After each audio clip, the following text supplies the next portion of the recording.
TV Publik Daerah Indonesia.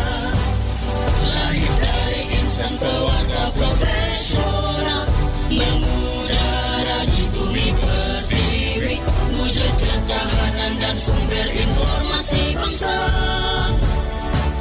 Persada ID eratkan persatuan bangsa Indonesia, bukan semangat kebersamaan negeri. Bangun daerah, buat Indonesia tangguh, teguhkan komitmen jati diri bangsa. Persada ID, Persada ID, mencerdaskan kehidupan bangsa. Persada ID, Persada ID, bangun daerah, buat Indonesia tangguh. Korbankan semangat persatuan dan kesatuan untuk daerah maju Indonesia jaya. Singkirkan perbedaan, jauhkan pertikaian. Persada ID pilar budaya bangsa. Persada ID pilar budaya bangsa. Persada ID pilar budaya bangsa.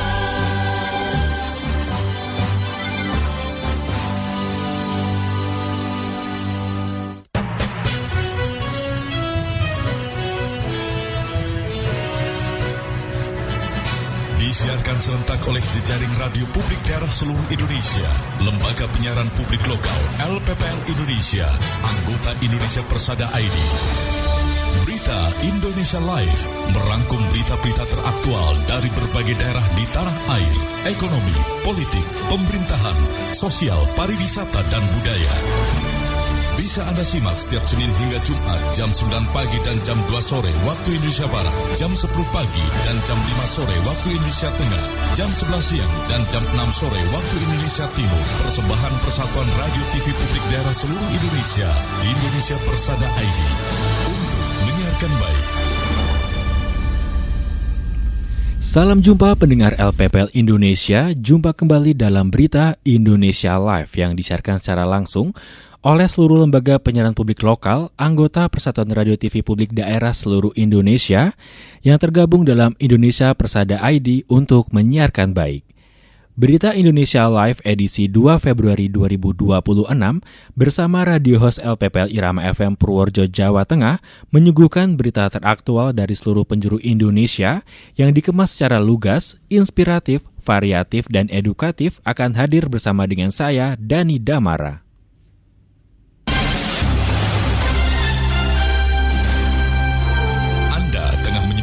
Indonesia Live, persembahan Persatuan Radio TV Publik Daerah seluruh Indonesia, Indonesia Persada ID, untuk menyiarkan baik. Pendengar berita Indonesia Live, di sesi pertama datang kabar dari Lansek Mani FM Sijunjung, Sumatera Barat dengan berita tingkatkan pemahaman digital pelajar, Diskominfo Sijunjung gelar sosialisasi di SMP Negeri 5 Sijunjung. Reporter Yelmi Rustam, silakan dengan laporan Anda. Terima kasih. Baik, selamat siang pendengar. Dinas Komunikasi dan Informatika Kabupaten Sijunjung kembali menunjukkan komitmennya dalam mencerdaskan generasi muda melalui kegiatan sosialisasi literasi digital di SMP Negeri 5 Sijunjung pada Kamis 29 Januari 2026.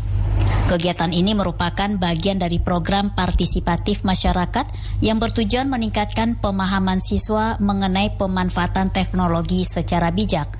Sebagai sekolah kedua dalam rangkaian kunjungan tahun ini, sebanyak 285 siswa-siswi tampak antusias mengikuti pemaparan materi guna membentengi diri dari dampak negatif dunia maya. Narasumber pertama, Dr. Gigi Eswandra MSc, menekankan pentingnya bagi pelajar untuk mengenali sisi baik dan buruk kemajuan teknologi sedini mungkin. Ia menegaskan bahwa literasi digital bukan sekadar kemahiran mengoperasikan perangkat, melainkan kemampuan pengguna dalam membuat batasan yang bertanggung jawab. Menurutnya, teknologi akan terus berkembang pesat sehingga kebijakan penggunalah yang akan menentukan apakah perangkat tersebut menjadi pembuka pintu masa depan yang cerah atau justru sebaliknya. Melengkapi perspektif tersebut, Milenia SPD selaku narasumber kedua memaparkan materi bertajuk Smart Teenage, jadi jagoan sosial media tanpa masalah hukum.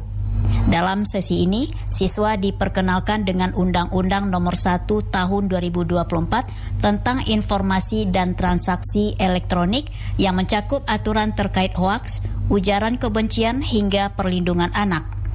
Ia mengajak para siswa menerapkan metode think, true, helpful, inspiring, necessary, kind agar lebih berhati-hati sebelum menggugah sesuatu di media sosial.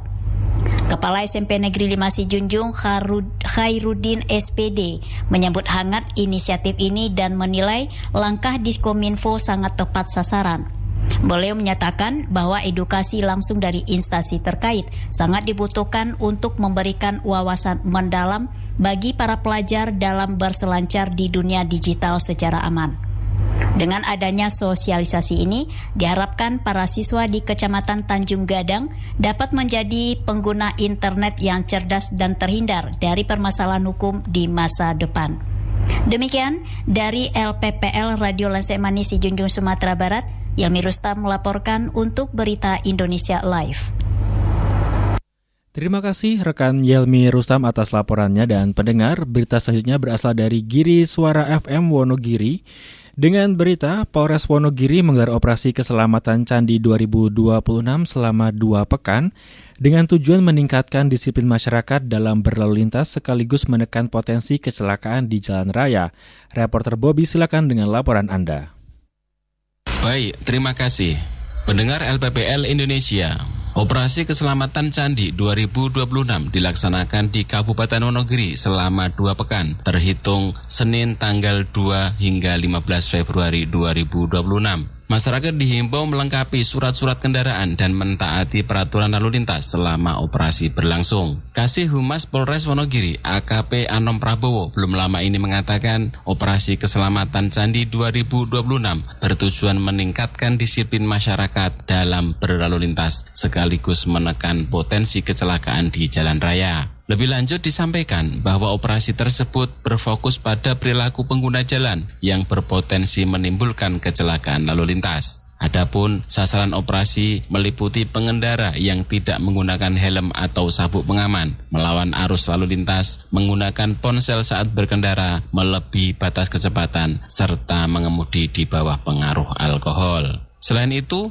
petugas juga menertibkan kendaraan tidak layak jalan, penggunaan knalpot yang tidak sesuai spesifikasi, kendaraan overdimensi dan overloading atau odol, serta melakukan pengawasan di lokasi rawan kecelakaan, kemacetan, dan titik bottleneck. Anom menyampaikan penegakan hukum dalam operasi tersebut dilakukan secara humanis dengan mengedepankan pendekatan preemptif dan preventif. Penindakan didukung sistem elektronik Traffic Law Enforcement atau ETLE, tilang manual terbatas, serta pemberian teguran. Operasi tersebut dilaksanakan untuk menurunkan angka pelanggaran dan fatalitas kecelakaan lalu lintas menjelang Ramadan dan Idul Fitri. Sebelum pelaksanaan operasi, Polres Wonogiri menggelar latihan pra-operasi keselamatan Candi 2026 sebagai bentuk kesiapan personel. Kegiatan tersebut diikuti oleh pejabat utama, perwira, serta personel yang terlibat dalam operasi. Demikian saya Bobi dari LPPL Radio Giri Suara Wonogiri Jawa Tengah melaporkan untuk Berita Indonesia Live. Terima kasih reporter Bobby atas laporannya, dan pendengar, laporan selanjutnya dari Pradia Suara FM Tuban Jawa Timur. Dengan berita, Sekretaris Daerah Tuban salurkan bantuan sembako di Kecamatan Palang. Reporter Anissa, silakan dengan laporan Anda.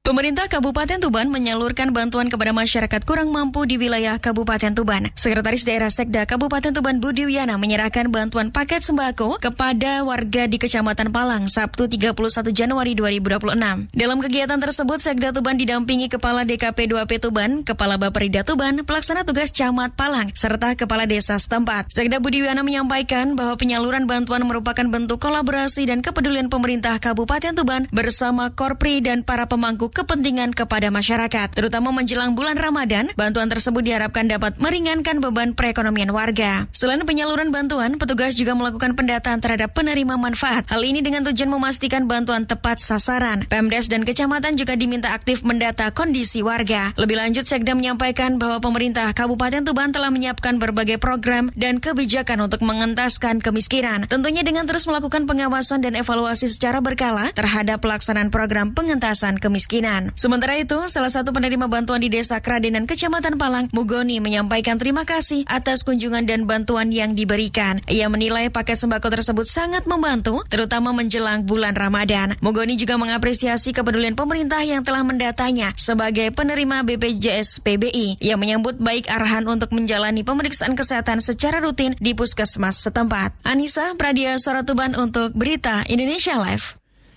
Baik pendengar, selanjutnya datang kabar dari RPKD Denpasar, Bali dengan berita Kota Denpasar raih penghargaan opini kualitas tertinggi tanpa maladministrasi dari Ombudsman RI. Reporter Bambang Haryadi, silakan dengan laporan Anda. Selamat siang pendengar Berita Indonesia Live. Pemerintah Kota Denpasar kembali sukses mendulang prestasi di awal tahun 2026, di mana Ibu Kota Provinsi Bali ini meraih penghargaan opini kualitas tertinggi tanpa maladministrasi dari Ombudsman Republik Indonesia. Penghargaan diserahkan langsung oleh anggota Ombudsman Republik Indonesia, YK Hendraya Fatika, yang diterima Wali Kota Denpasar, I Gusti Ngurah Jaya Negara di kantor Ombudsman RI Jakarta. Menko Bidang Hukum dan HAM Imigrasi dan Pemasyarakatan Republik Indonesia, Yusril Iza Mahendra, mengatakan bahwa pelayanan publik merupakan hak warga negara sekaligus kewajiban bagi aparatur negara. Sehingga dengan adanya pelayanan publik yang baik, maka kepercayaan masyarakat terhadap pemerintah akan terus meningkat. Sementara itu, Wali Kota Denpasar, I Gusti Ngurah Jaya Negara, mengaku bersyukur dan bangga Kota Denpasar dapat meraih penghargaan opini kualitas tinggi tanpa maladministrasi dari Ombudsman, di mana pelayanan publik merupakan wajah kehadiran pemerintah ke masyarakat, sehingga opini ini bukan hanya sekedar nilai, melainkan penegasan bahwa pelayanan publik di Kota Denpasar telah memenuhi standar dan tanpa maladministrasi. Demikian saya Bambang Haryadi dari LPPL Radio Publik Kota Denpasar untuk Berita Indonesia Live. Baik pendengar LPPL Indonesia, informasi dari RPKD Denpasar Bali mengakhiri sesi pertama kita di Berita Indonesia Live. Untuk selanjutnya, masih ada banyak berita dari seluruh penjuru Indonesia di sesi kedua di Berita Indonesia Live bersama dengan saya, Dani Damara.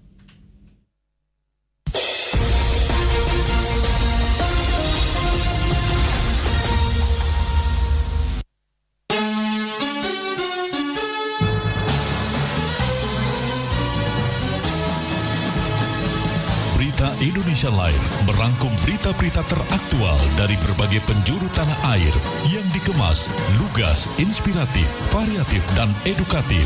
Redaktur Pelaksana Berita Indonesia Live, Gagak Krimang Kabupaten Blora Jawa Tengah, Sasaraina Kepulauan Mentawai Sumatera Barat, Suara Ngawi Jawa Timur, Kemabungo Kabupaten Bungo Jambi, Tuba Bakyu Streaming Radio Kabupaten Tulang Bawang Barat Lampung. Dan kontributor Berita Indonesia Live, Slawi FM Kabupaten Tegal Jawa Tengah, Lansekmani FM Kabupaten Sijunjung Sumatera Barat, Abdi Persada FM Kabupaten Banjarbaru Kalimantan Selatan, Giri Suara FM Kabupaten Wonogiri Jawa Tengah, Radio Suara Hulan Talu Provinsi Gorontalo, Suara Pasuruan FM Kabupaten Pasuruan Jawa Timur, Tangerang Radio Kabupaten Tangerang Banten, Magetan Indah FM Kabupaten Magetan Jawa Timur, RPKD Kota Denpasar Bali, Praja Suara FM Kabupaten Tuban Jawa Timur, Mahardika FM Kota Blitar Jawa Timur, Pesona FM Kabupaten Wonosobo Jawa Tengah, Besemah FM Kota Bagaralam Sumatera Selatan, Tuntung Pandang FM Kabupaten Tanah Laut Kalimantan Selatan, Sawah Lunto FM Kota Sawah Lunto Sumatera Barat, Batara FM Kabupaten Barito Utara Kalimantan Tengah, Gemilang FM Kabupaten Indragiri Hilir Riau, Gemarandik FM Kabupaten Musi Banyuasin Sumatera Selatan, Magelang FM Kota Magelang Jawa Tengah, Suara Daksinarga FM Kabupaten Gunung Kidul Daerah Istimewa Yogyakarta. RTFM Kabupaten Temanggung, Jawa Tengah, Gemilang FM Kabupaten Magelang, Jawa Tengah, Suara Banjar FM Kabupaten Banjar, Kalimantan Selatan, Langkiso FM Kabupaten Pesisir Selatan, Sumatera Barat, Gema Sudirman FM Kabupaten Purbalingga, Jawa Tengah, Suara Kota Mataram FM Kota Mataram, Nusa Tenggara Barat, Mahardika FM Kabupaten Bondowoso, Jawa Timur, Buana Asri FM Kabupaten Sragen, Jawa Tengah, RPD Kutim FM Sangatta, Kutai Timur, Kalimantan Timur, Suara Pacitan FM Kabupaten Pacitan, Jawa Timur, Sonata FM Kota Bandung, Jawa Barat, Irama FM Kabupaten Purworejo, Jawa Tengah, Luhak dan Tuo FM Kabupaten Tanah Datar, Sumatera Barat, Radio Suara Anjuk Ladang FM Kabupaten Nganjuk, Jawa Timur, Suara Tabalong FM Kabupaten Tabalong, Kalimantan Selatan, Radio Suara Gresik Kabupaten Gresik, Jawa Timur, Gema Saijaan Kabupaten Kota Baru, Kalimantan Selatan, Suara Kampar FM Kabupaten Kampario, Jateng Gayeng Online Radio Provinsi Jawa Tengah, Sergai FM Kabupaten Serdang Bedage, Sumatera Utara, Maros FM Kabupaten Maros, Sulawesi Selatan, Kanjuruhan FM Kabupaten Malang, Jawa Timur, Radio In FM Kabupaten Kebumen, Jawa Tengah, Sebayu FM Kota Tegal, Jawa Tengah, In Radio Provinsi Bangka Belitung, dan Persada FM Kabupaten Blitar, Jawa Timur. Berita Indonesia Live, lugas, inspiratif, variatif, dan edukatif. Persembahan Persatuan Radio TV Publik Daerah seluruh Indonesia, Indonesia Persada ID, untuk menyiarkan baik. Pendengar LPPL Indonesia, terima kasih Anda masih menyimak Berita Indonesia Live. Inilah Berita Indonesia Live di sesi kedua dengan informasi selengkapnya.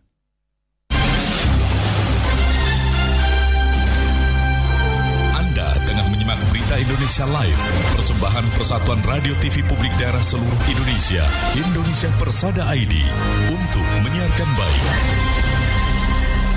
Pendengar LPPL Indonesia, saat ini kita sudah memasuki sesi kedua. Di sesi kedua ini, kita akan menyimak Persada ID Talks. Informasi lengkapnya akan kita dengarkan bersama rekan Rizky Amelia dari LPPL Radio Irama FM Purworejo, Jawa Tengah.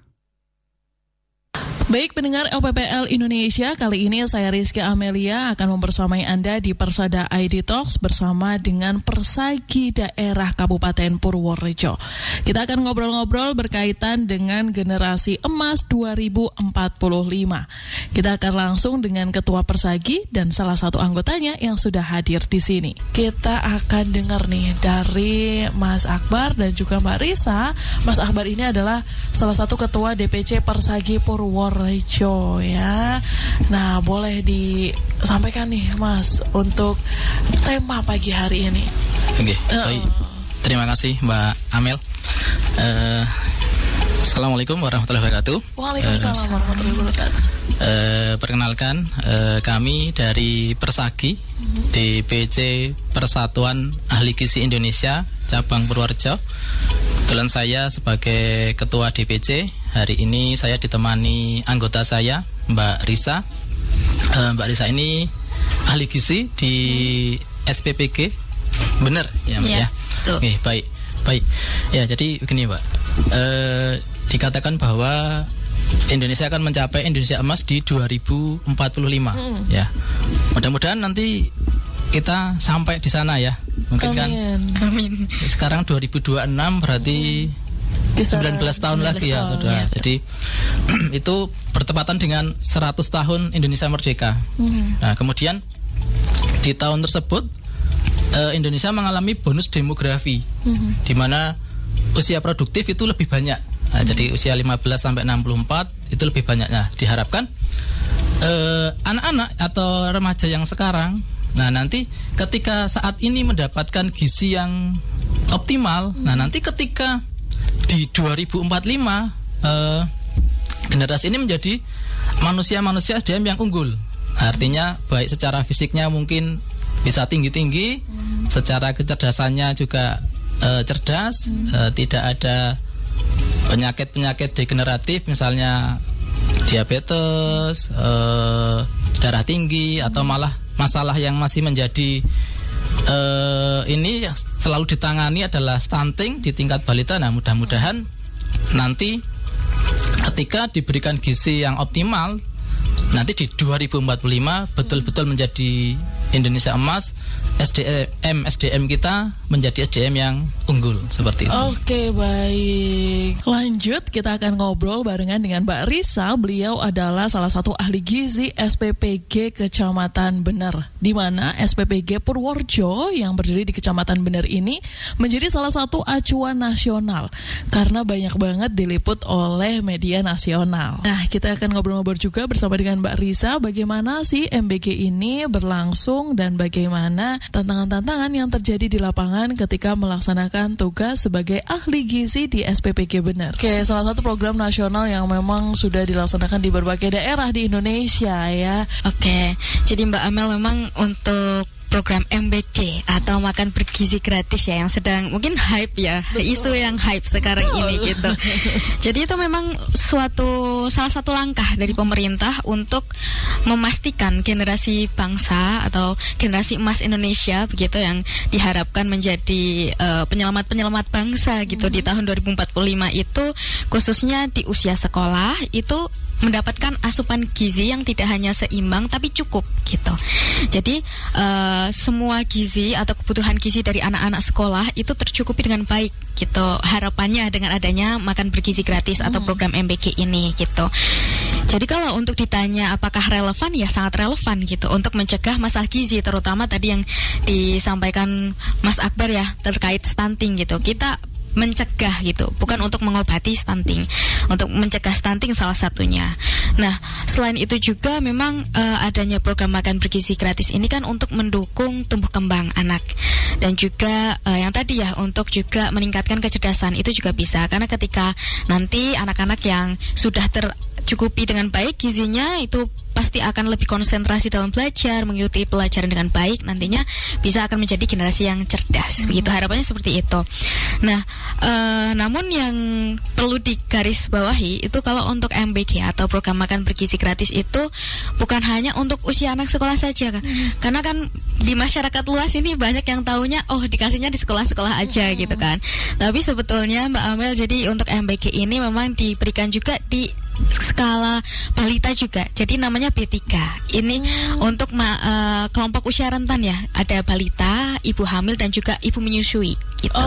Namanya B3 ya. Jadi nanti kita akan bekerjasama dengan Puskesmas, dengan Posyandu untuk memberikan intervensi gizi, memberikan makan bergizi gratis kepada kelompok rentan tersebut, kelompok B3 tersebut. Jadi kita memang tidak mencegah dari usia anak sekolah saja, tapi dari akarnya, bahkan dari ibu hamil, dari ibu menyusui, dari balitanya, seperti itu. Dan sudah mulai berlangsung Sudah, iya. Demikian obrolan saya Rizky Amelia di Persada ID Talks bersama dengan Persagi Daerah Kabupaten Purworejo. Untuk Anda pendengar LPPL Indonesia, selamat kembali menyimak Berita Indonesia Live. Saya Rizky Amelia pamit undur diri dari Persada ID Talks dan sampai jumpa. Terima kasih rekan Amel atas laporannya, dan pendengar, berita pertama di sesi kedua berasal dari RKK Ketapang, Kalimantan Barat dengan berita dari Desa Ratu Elok, Bupati Ketapang Alexander Wilyo, pimpin Ketapang perkuat ketahanan pangan berbasis potensi daerah. Reporter Awang Aji Wasita, silakan dengan laporan Anda. Terima kasih. Pendengar LPPL Indonesia, dalam rangka mendukung program Asta Cita Presiden Republik Indonesia, khususnya agenda strategis penguatan ketahanan dan kemandirian pangan nasional, Bupati Ketapang bersama Kapolres Ketapang memimpin langsung kegiatan penanaman jagung dalam rangka ketahanan pangan kuartal 1 tahun 2026 di Desa Ratu Elok, Kecamatan Manis Mata, Sabtu 31 Januari 2026. Seluruh rangkaian kegiatan berlangsung dalam suasana penuh semangat gotong royong, di mana unsur pemerintah, aparat keamanan, dunia usaha, dan masyarakat desa menyatu dalam satu tekad membangun ketahanan pangan.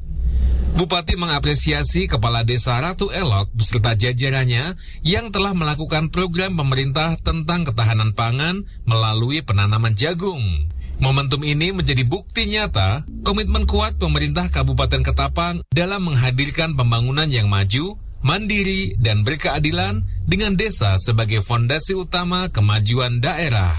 Demikian yang dapat kami laporkan, saya Awang Haji Wasita dari LPPL Radio Kabupaten Ketapang untuk Berita Indonesia Live. Terima kasih rekan Awang Ajiwasita atas laporannya dan pendengar berita selanjutnya dari Magetan Indah FM Jawa Timur. Dengan berita, Bupati Magetan lantik 185 pejabat di lingkup Pemkab Magetan. Reporter Paramita, silakan dengan laporan Anda. Baik pendengar LPPL di seluruh Indonesia, mutasi sebagai proses dinamika alami dari suatu organisasi hari ini dilaksanakan oleh pemerintah Kabupaten Magetan. Sebanyak 185 pejabat administrator dan pengawas eselon 3 dan 4 resmi dilantik oleh Bupati Magetan Haji Nanik Sumantri MPD di Pendopo Surya Graha. Rotasi ini dimaksud sebagai langkah strategis untuk memastikan agar roda pemerintahan tetap berjalan optimal di tengah banyaknya kekosongan jabatan. Pendengar, dalam sambutannya Bupati menegaskan bahwa pelantikan tidak boleh dimaknai sekedar seremoni perpindahan posisi, melainkan momentum penguatan komitmen pengabdian kepada masyarakat. Ia pun juga menyoroti bahwa akselerasi ini kinerja pemerintahan sangat bergantung pada kelancaran pelayanan publik. Bupati Magetan juga menjelaskan bahwa mutasi dilakukan untuk mengisi banyak posisi kosong akibat purna tugas dan pergeseran sebelumnya. Penempatan pejabat menurutnya berbasis kebutuhan organisasi agar setiap unit kerja memiliki personil yang mampu menjalankan tugas secara berkelanjutan. Proses pengisian jabatan disebut telah melalui telah berjenjang oleh tim penilai kinerja dan dilaksanakan setelah terbit pertimbangan teknis dari Badan Kepegawaian Negara sehingga memiliki landasan hukum yang kuat. Lebih jauh pendengar, pelantikan ini diharapkan menjadi motor penggerak terwujudnya birokrasi profesional yang responsif terhadap kebutuhan rakyat. Bupati Magetan juga berpesan agar pejabat administrator dan pengawas menjadi jembatan efektif antara kebijakan strategis dan implementasi teknis di lapangan.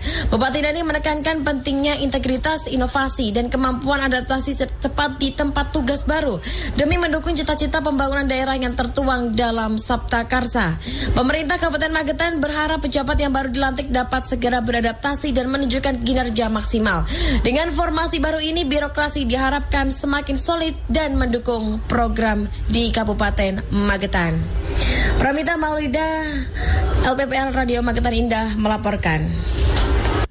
Pendengar, di akhir sesi kedua berita hadir dari Tangerang Radio dengan berita Bupati Tangerang tegaskan ulama kunci harmoni dan pembangunan daerah di Harla ke-103 NU. Reporter Andri, silakan dengan laporan Anda.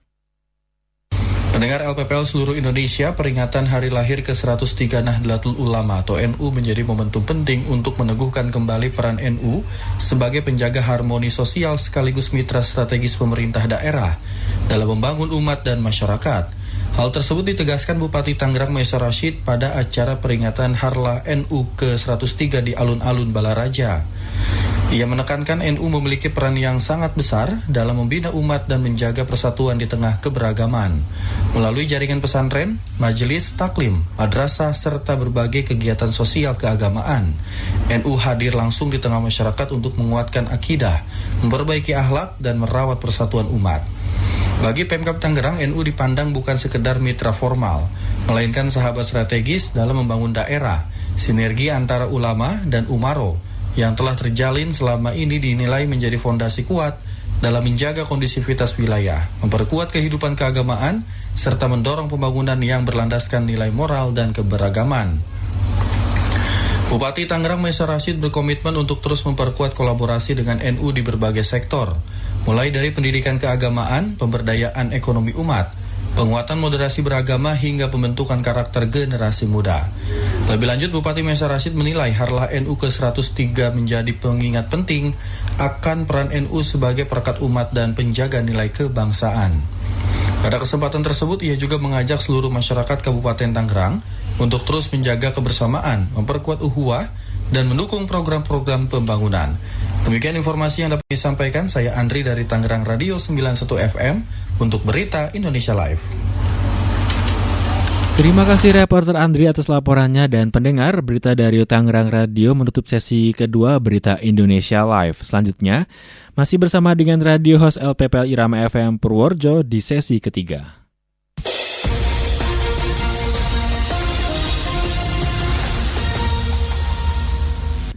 Pendengar LPPL Indonesia, saat ini kita sudah sampai pada sesi terakhir Berita Indonesia Live edisi 2 Februari 2026.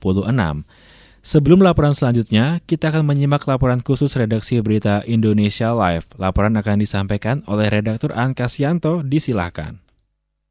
Pendengar LPPL Indonesia, Otoritas Jasa Keuangan atau OJK dan Self-Regulatory Organization atau SRO Pasar Modal Indonesia menyiapkan 8 rencana aksi untuk mempercepat reformasi integritas bursa saham di Indonesia.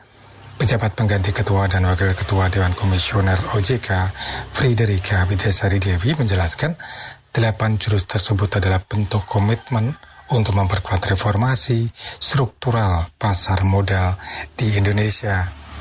Dia mengatakan bahwa menjadi pejabat pengganti setelah dua pucuk pimpinan OJK mengundurkan diri dari jabatan mereka pada Jumat 30 Januari lalu. Jabatan Kiki Widyasari sebagai pejabat pengganti kepemimpinan OJK yang berlaku efektif per 31 Januari 2026. Dalam pernyataannya akhir pekan ini di BI, Widyasari mengemukakan 8 rencana aksi tersebut untuk memperkuat struktur pasar modal, setidaknya tergambar dalam 4 klaster utama. 4 klaster itu antara lain terkait likuiditas, transparansi, demutualisasi, dan tata kelola emiten. Dia juga mengatakan bahwa untuk memperkuat praktek transparansi, ultimate benefit owner atau UBO alias pemilik di balik layar dan keterbukaan afiliasi pemegang saham, meningkatkan kredibilitas dan investasi pasar, serta memastikan bahwa pengawasan dan penegakan terkait transparansi dan afiliasi pemegang saham akan dilakukan. Laporan khusus redaksi dan kajian untuk Berita Indonesia Live. Terima kasih kepada Redaktur An Kasyanto dari Dapur Berita Indonesia Live. Dan pendengar, berita selanjutnya hadir dari Radio Suara Rakyat Hulontalo Gorontalo dengan berita Wakil Gubernur Gorontalo dukung penuh nobar Piala Dunia 2026 gratis. Reporter Thomas Tamu, silakan dengan laporan Anda. Baik, pendengar LPPL seluruh Indonesia dimanapun Anda berada.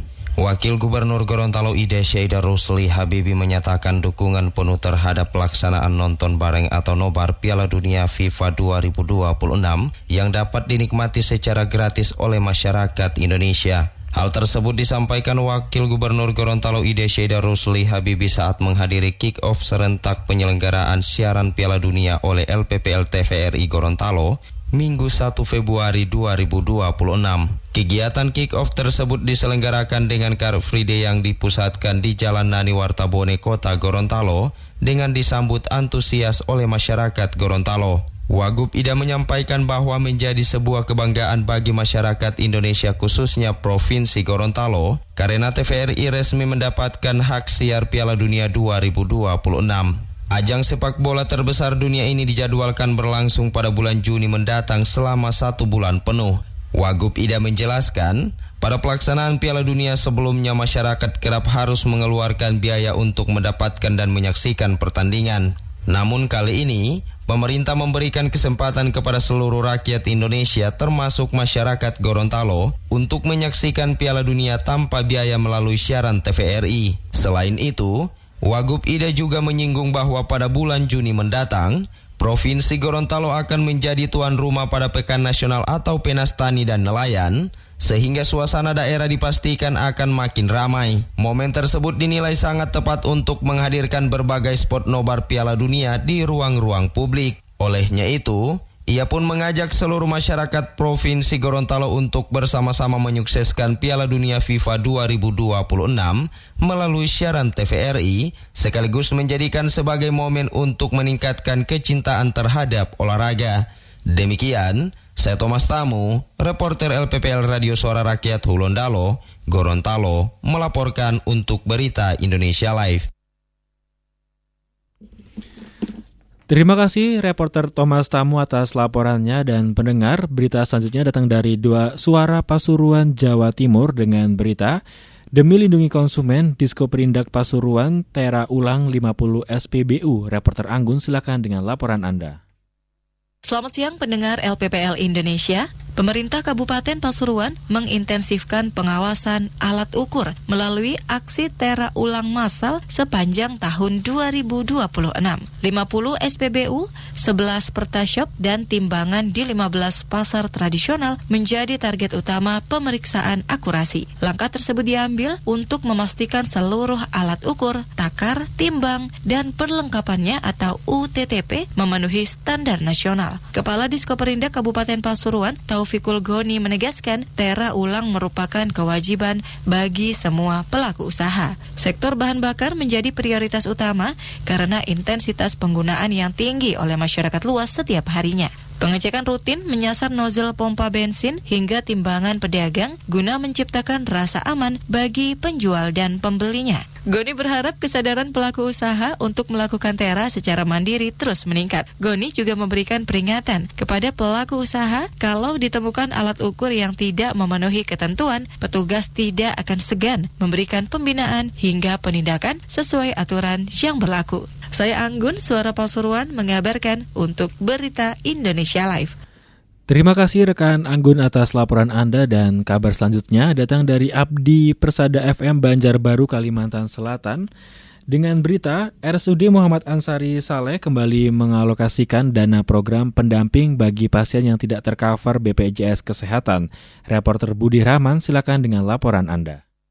Baik pendengar LPPL seluruh Indonesia, dari Kalimantan Selatan dapat kami laporkan, RSUD Muhammad Ansari Saleh, Provinsi Kalimantan Selatan, kembali mengalokasikan dana program pendamping bagi pasien yang tidak tercover BPJS Kesehatan sebesar 1 miliar rupiah pada tahun 2026. Hal itu disampaikan Wakil Direktur Pelayanan RSUD Muhammad Ansari Saleh, Provinsi Kalimantan Selatan Muhammad Syarif Hidayat, kepada sejumlah wartawan di Banjarmasin belum lama tadi. Syarif menyampaikan bahwa program dana pendamping tersebut telah berjalan selama beberapa tahun dan terbukti membantu masyarakat kurang mampu mendapatkan pelayanan medis. Ia menjelaskan dana pendamping ini bersumber dari APBD Provinsi Kalimantan Selatan dan diperuntukkan bagi warga yang tidak memiliki BPJS Kesehatan dengan syarat memiliki KTP Kalimantan Selatan serta dinyatakan layak berdasarkan rekomendasi Dinas Sosial setempat. Di mana kebijakan ini sejalan dengan komitmen rumah sakit serta arahan Gubernur Kalimantan Selatan untuk memberikan pelayanan kesehatan yang merata dan berkeadilan bagi seluruh masyarakat. Syarif menambahkan, rumah sakit milik pemerintah Provinsi Kalimantan Selatan ini juga berkomitmen untuk tetap memberikan pelayanan kesehatan kepada seluruh pasien, sesuai ketentuan yang berlaku tanpa membedakan latar belakang maupun kemampuan ekonomi. Demikian laporan yang dapat saya sampaikan. Saya Budi Rahman dari LPPL Abdi Persada FM Banjarbaru, Kalimantan Selatan, melaporkan untuk Berita Indonesia Live. Terima kasih rekan Budi Rahman atas laporannya, dan pendengar, selanjutnya datang kabar dari Slavi FM Tegal, Jawa Tengah. Dengan berita, UMKM Tegal tetapkan bertahan di tengah sepinya wisata Guci. Reporter Ica Anasya, silakan dengan laporan Anda. Deretan kios di kawasan parkiran utama kawasan wisata Guci Kabupaten Tegal, Jawa Tengah tampak lengang.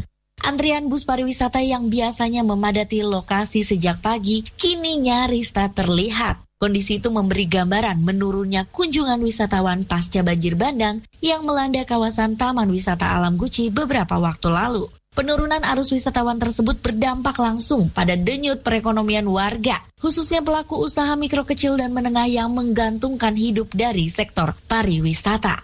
Meski demikian, semangat para pedagang tak sepenuhnya padam. Mereka tetap membuka kios, menata dagangan dan menyambut setiap pengunjung yang datang meski jumlahnya jauh dari hari-hari normal. Salah satunya pemilik kios si kembar, pedagang di area parkiran utama. Sejak pagi hari ia memilih bertahan membuka lapaknya. Walau hanya sesekali kendaraan pribadi yang melintas, tapi tetap sangat bersyukur. Penurunan kunjungan wisata terasa signifikan sejak banjir bandang merusak sejumlah fasilitas utama TWA Guci. Menanggapi kondisi tersebut, Kepala Dinas Kepemudaan Olahraga dan Pariwisata Dispora Park Kabupaten Tegal, Ahmad Ues Koroni, memastikan bahwa kawasan wisata Guci hingga kini tetap dibuka. Untuk kunjungan wisatawan, kawasan wisata Guci masih terbuka. Namun, memang ada beberapa fasilitas yang masih dalam proses pemulihan. Banjir bandang menyebabkan terganggunya aliran air panas di sejumlah penginapan dan fasilitas wisata. Pemkab Tegal menghimbau masyarakat dan wisatawan untuk selalu memperhatikan informasi resmi terkait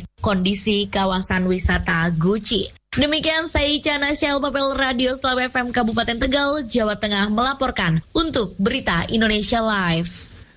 Terima kasih reporter Ica Anasya atas laporannya dan pendengar LPPL Indonesia. Berita dari Selawi FM sekaligus menutup Berita Indonesia Live pada edisi Senin 2 Februari 2026. Saya Dani beserta segenap kru LPPL Irama FM Purworejo, Jawa Tengah sebagai radio host mengucapkan terima kasih dan sampai jumpa.